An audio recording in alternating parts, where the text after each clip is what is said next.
Ciao ragazzi, in questi video vi abbiamo mostrato come lavare la vostra bici, anche senza acqua a secco, però non vi abbiamo ancora spiegato cosa fare prima di lavare la vostra bici, quando di solito in questa stagione vi si riempie di fango o polvere.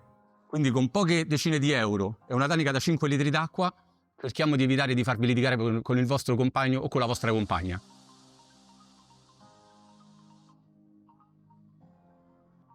Ragazzi, qui dentro c'è la soluzione. Un'idropulitrice portatile a batteria.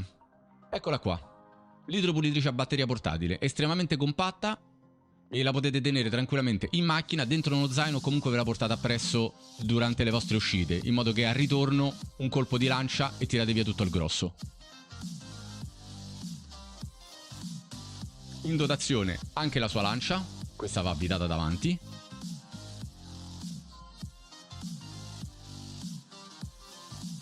Un altro ugello per quanto riguarda il getto, adesso ve lo faccio vedere perché avete la possibilità sia di avere un getto ampio sia più direzionale grazie a questo qua per lo sporco più intenso.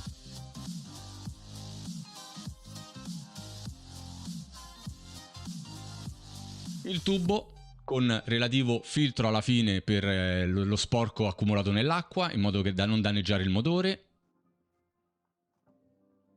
E ben 2 batterie, in modo da farci più o meno 3 bici con una sola batteria, quindi per tutto il gruppo non dovreste avere grossi problemi. E questo è il caricabatteria per le batterie. Le batterie durano abbastanza, questo lo lasciate a casa e vi carica le 2 batterie direttamente senza dover collegare la pistola.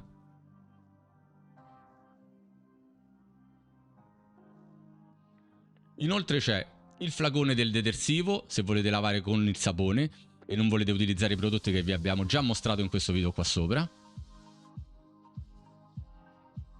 Quindi basta montare la lancia con il getto desiderato, se più intenso o più morbido, il tubo direttamente nella tanica da 5 litri che è bene o male sufficiente per tutto il vostro gruppo e le batterie.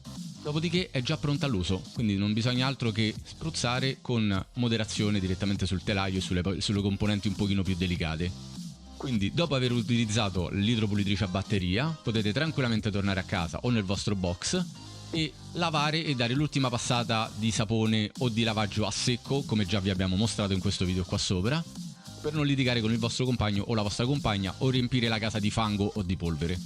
Questo non è un video sponsorizzato, quindi se volete supportare il canale vi lasciamo il link sotto nella descrizione per poterlo acquistare, così ci aiuterete a supportare il canale e a portarvi altri contenuti simili a questo.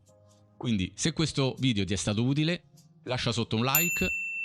Se vuoi vedere altri video simili a questi, scrivi idropulitrice sotto nei commenti e non dimenticarti di iscriverti sul canale. Alla prossima!